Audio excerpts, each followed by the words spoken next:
सभी माता और बहनों को। आज मैं आपको निर्जला एकादशी व्रत कथा सुनाने जा रही हूँ। तो कथा इस प्रकार है।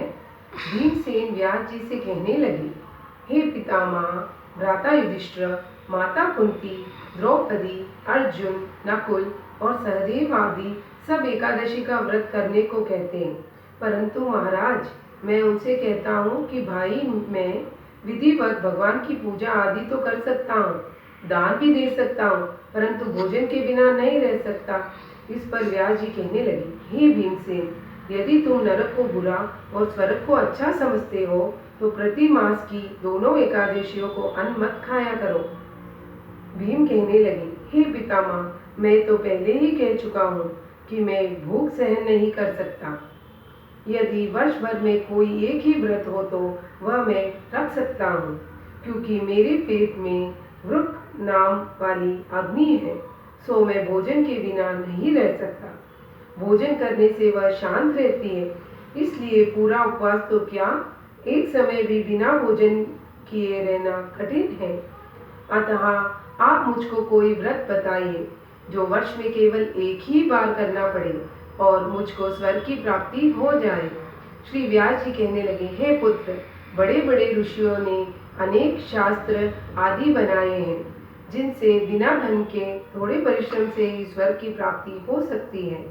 इसी प्रकार शास्त्रों में दोनों पक्षों की एकादशियों का व्रत मुक्ति के लिए लिखा है।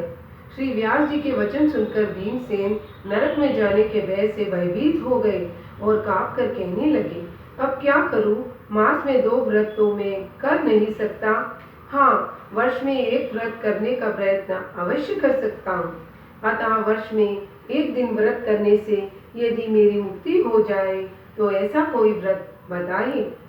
यह सुनकर व्यास जी कहने लगे, वृष और मिथुन की संक्रांति के बीच ज्येष्ठ के शुक्ल पक्ष की जो एकादशी आती है, उस एकादशी का नाम निर्जला है। तुम उस एकादशी का व्रत करो।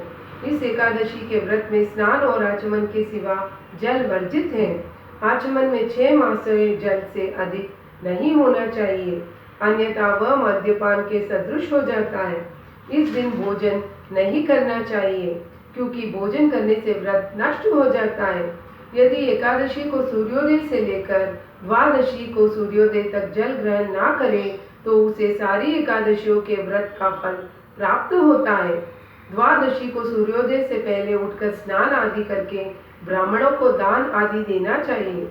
इसके पश्चात भूखे और सत्पात्र ब्राह्मण को भोजन कराकर फिर आप भी भोजन कर लेना चाहिए।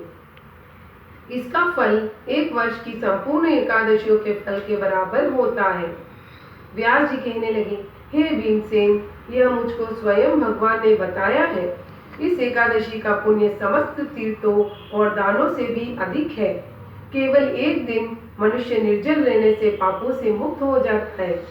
जो मनुष्य निर्जला एकादशी का व्रत करते हैं, उनको मृत्यु के समय यमदूत आकर नहीं घेरते, वरन भगवान के पार्षद उसको पुष्प विमान में बिठाकर स्वर्ग को ले जाते हैं।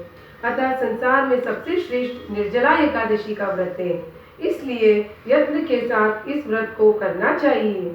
उस दिन ओम नमो भगवते वासुदेवाय इस मंत्र का उच्चारण करना चाहिए और गौ का दान भी करना चाहिए। इस प्रकार व्यास जी के आज्ञा अनुसार भीमसेन ने इस व्रत को किया, इसलिए इस एकादशी को भीमसेन या पांडव एकादशी भी कहते हैं। निर्जला व्रत करने से प्रथम भगवान का पूजन करके यह प्रार्थना करें, हे भगवान, आज मैं श्रद्धा पूर्वक निर्जला व्रत रखकर दूसरे दिन भोजन करूंगा, अतः आपकी कृपा से मेरे सब पाप नष्ट हो जाए। इस दिन जल से भरा हुआ एक घड़ा वस्त्र से ढककर स्वर्ण सहित दान करना चाहिए। जो मनुष्य इस व्रत को करते हैं उनको करोड़ों पल सोने के दान का फल मिलता है, और जो इस दिन यज्ञ आदि करते हैं उनका फल तो वर्णन ही नहीं किया जा सकता। इस एकादशी के व्रत से मनुष्य विष्णु लोक को प्राप्त होता है। जो मनुष्य इस दिन अन्न खाते हैं वे चांडाल के समान हैं, वे अंत में नरक में जाते हैं। जिन्होंने निर्जला एकादशी का व्रत किया है वह चाहे ब्रह्म हत्यारे हो, मद्यपान करते हो, चोरी करते हो या गुरु के साथ द्वेष करने वाले हो, मगर इस व्रत के करने से सब स्वर्ग में जाते हैं।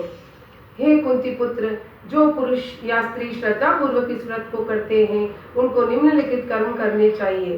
प्रथम भगवान का पूजन, फिर गौदान, ब्राह्मणों को मिष्टान व दक्षिणा देनी चाहिए तथा जल से भरे कलश का दान अवश्य करना चाहिए।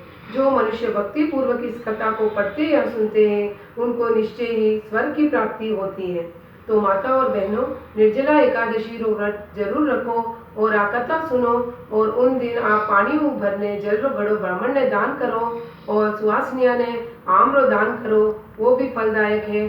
ब्राह्मणा ने जब भी आप पानी रो मटको दो उन साथे गन्नो दो और उन माते शक्कर रखने इच्छा अनुसार दक्षिणा रखने देनी चाहिए। धन्यवाद सा।